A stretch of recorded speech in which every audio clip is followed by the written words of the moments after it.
You often give advice to young adults to help them avoid some of the pitfalls of life. Any advice for those of us who are 40 plus who have already faltered? Look, first Graham, this is Graham.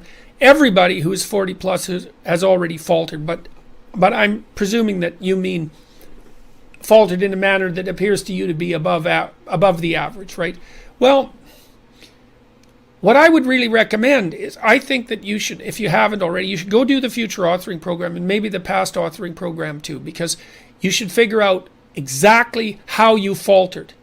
Like, what exactly did you do wrong by your own analysis, right? I'm not saying, well, what social rules did you break? Although that's not a bad initial guideline. It's like, so in the self-authoring suite, there's a past authoring module, and it asks you to break your life into 7 epochs, and then to consider the emotionally significant or practically significant events within each epoch, and to detail out their emotional nature and their consequences and so on. And one of the things you might want to figure out is, well, when you say that you faltered, like, what do you mean exactly? And I mean exactly.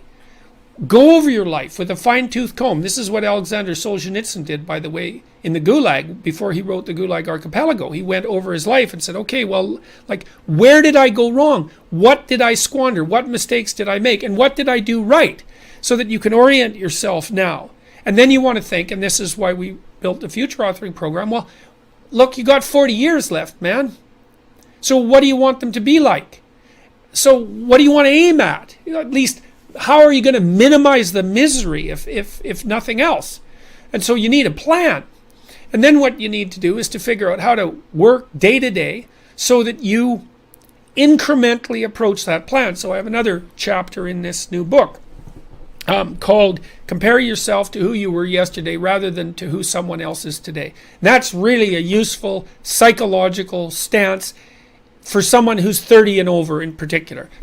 20-year-olds can still kind of compare themselves to other 20-year-olds because all 20-year-olds in some way are the same.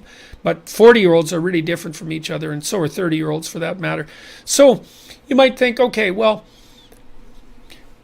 here's a meditative strategy for ceasing to falter.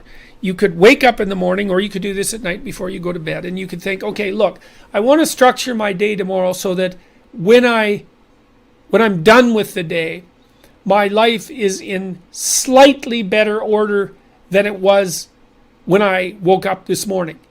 It's just slightly better, because incremental progress is massively, massively effective, because it bears exponential fruit, just like a bank account. Compounds. Incremental progress compounds with time. So you can get up in the morning and you can think, okay, there's some things in my life that I could put in order today. They're usually things you don't want to do, as I mentioned earlier. What could I do today that would help put my life in order, that I would do?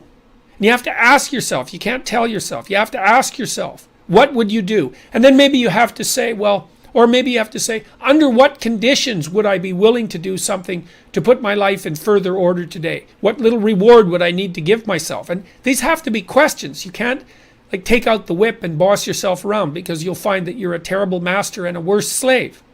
And so you can get a long ways if you look low enough.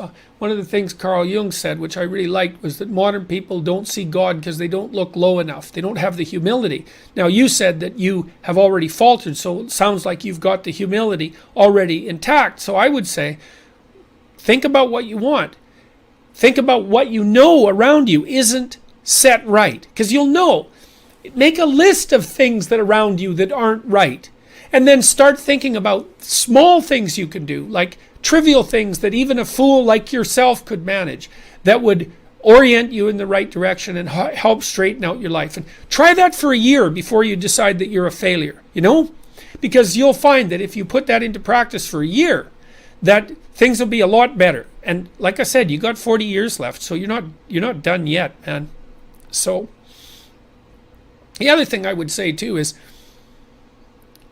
it isn't exactly that I would say forgive yourself, because that's just a cliche, but I would say that once you've decided what you've done wrong, and you've put into practice some strategies to rectify that you don't have to beat yourself any more than is necessary for you to learn, which is a good rule of thumb with regards to treating yourself and also to treating other people. So